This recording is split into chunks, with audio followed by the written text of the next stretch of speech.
can you just give me just a second here if you don't mind? Let me drive this in the bore here real fast.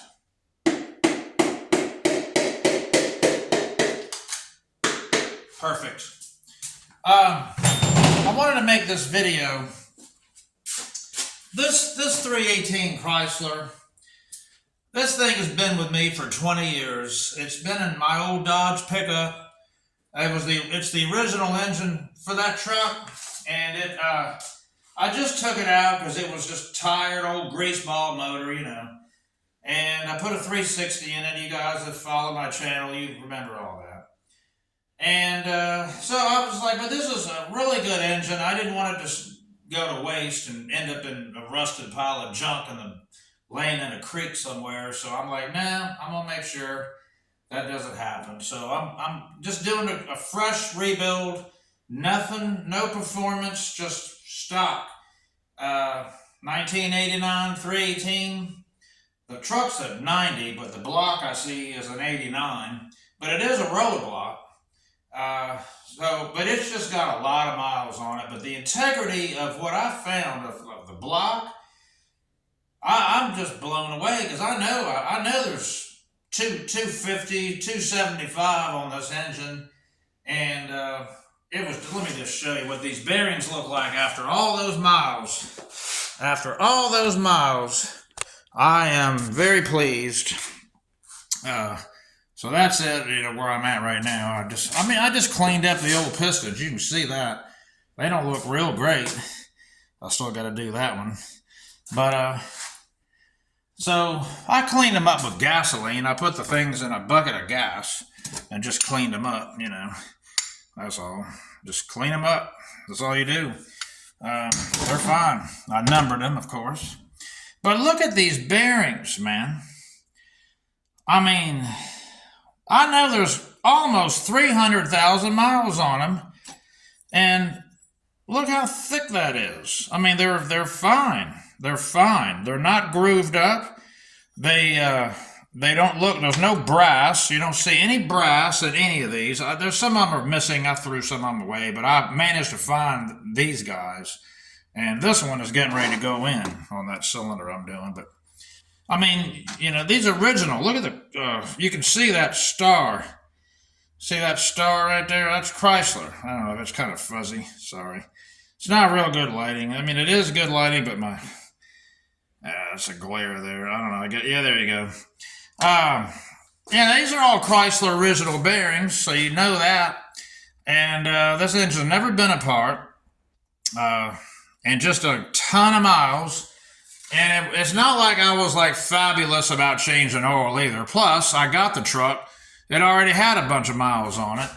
And this thing is from West Virginia, and it was a coal miner that drove it, and he bought it brand new, and he wasn't worried about it. I found this truck. It had rust in the frame. It had all kinds of stuff that had to be fixed. And I know he wasn't worrying about oil changes every couple months, and he didn't fool with that.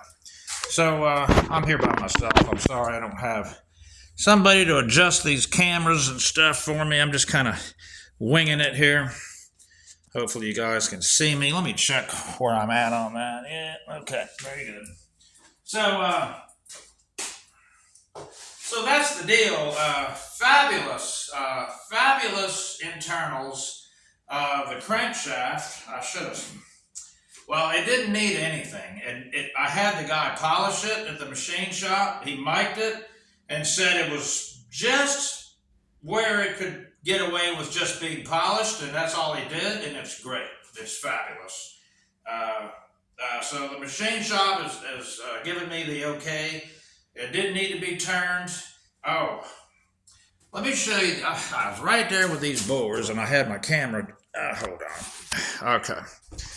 Look at the absence of any ring ridge.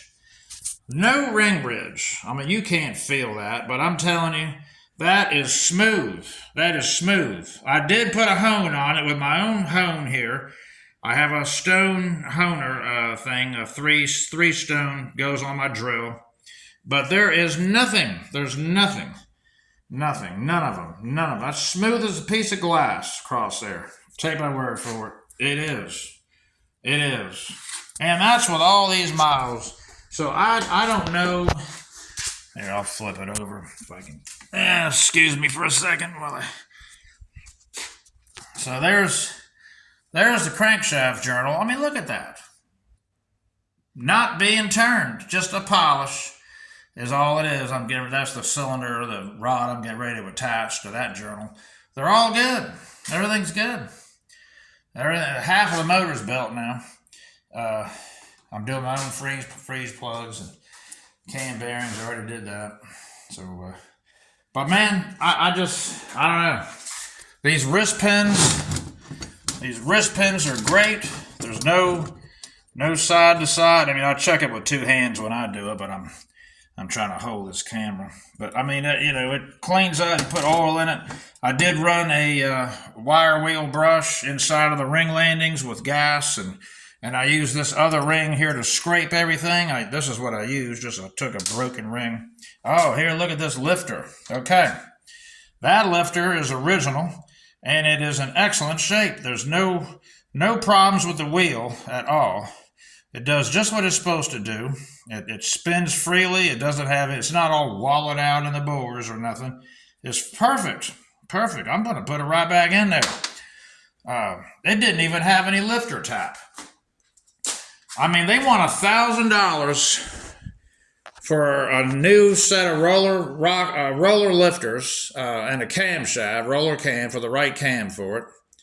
I'm sorry, I'm moving my phone all around here. I do this on the phone a lot of times. And I'm just not doing it. I'm spending $1,000. I mean, for what? It's a 318, stock 318. The only thing that I've done is that I haven't done yet, but it's going to get an aluminum intake, and it's going to get a set of headers, and it'll be a 4-barrel. Other than that, it's a stock motor. Give it a little bit of power, and it'll look okay, under the hood, I guess. For a 318, it'd be cleaned up, a fresh rebuild, 4-barrel and the headers, and go down the road it goes. I don't know what it's going to go in. Somebody with a truck, I'll put the truck pan back on it. I have a car pan, but I don't know what's going to happen. I'm going to start it up. And run it on my test stand over here, where I got my 340. There's the 340, getting ready to go in this dart, and that's where the 318 is going to go. And I got to go through one of these transmissions. There's a 904 right there. That's a V8 904, and that one there is a 6-cylinder. So I'm gonna start it up on the stand, and when I get this all back together, which is just unbelievable amount of work, really. I'm working on it, but it's 35 degrees down here in Florida, which is insane. Florida's not supposed to do that, but it is doing it.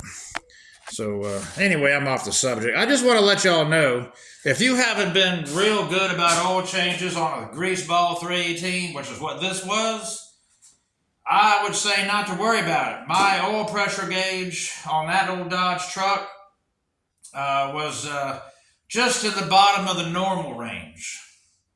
And so I'm like, well, that's when I put the 360 in it and did all that. But this engine really would have gone quite a bit longer. I believe I could have put it back together. Here's the old rings. There's the old rings. I mean, you can't tell nothing now, really, but they look fine. I mean, they look fine. They got a lot been up and down in them bores forever. But, I mean, it really wasn't smoking. The worst of it was it had valve guide seals were cracked, and it was leaking oil when you first started into the valves, and you'd see a puff of blue smoke, and then it would clear up, and that was all of it. But now the heads are down here. They've been redone. That's all done. Brand new valve job by the same machine shop that did the crankshaft polishing. It's just a stock motor, and I'm just saying, if you're not a crazy about changing oil every 15 minutes or whatever, I wasn't the kind of guy that wouldn't move the truck or move the car. If I'm, needing an oil change, but I got to go to the store, well, I'm going to the store. But I'll keep it in mind, and within the next week or so, I'll change it. Now, even be a couple weeks, I'll change the oil. And looking at an old grease ball 318, you couldn't even see the paint on the engine. It was so bad. It was leaking everywhere, and other than it ran real good. I had to keep my eye on the oil because some of the valve covers were, the gaskets got real hard and they were leaking oil all over everything. Oil pan was leaking. Uh, Other than that, it's not a real encouragement to keep the oil real clean. I'm like, well, why even bother? Just change it every now and then. I change it probably 2 or 3 times a year is what I did on this thing. And the bearings are fabulous. So anyway, you're probably in good shape if you're still in anywhere in the normal range at all. You're probably in pretty good shape on your motor. If you've got an old 318, 360, I'm sure, anything like that. Any of these old LA Chryslers, they're pretty strong. They're pretty tough. They're pretty tough. They use some good metal. They did. They did. Yeah. So, and I've seen some of the GM stuff, and I've had to bore some of them. I don't want to knock on those guys, cause I like Chevrolets. I had a Chevelle, 454, 4-speed, 1970 Chevelle. It ran good, and but that block, I had to bore it. I had to bore it. Yep, 454, 2-bolt beam. Had to bore it. But it ran good when everything was done. It was a pretty powerful car, no question about it. But they don't hold up like this. This little engine saved me money. I didn't have to bore it and put pistons in, and then you got to balance it, and blah blah blah. Anyway, I appreciate your time. Appreciate you checking out all this stuff. Longevity of a Chrysler, it's remarkable. My Ford Fox body I had in here, it was kind of like that, but I did have to turn the crank in it, but I didn't have to bore that little 302. Yeah, so I guess Ford does pretty good too. And so there you go. Please subscribe to me. Appreciate it. Appreciate you guys hanging in there with me. All right, y'all stay warm.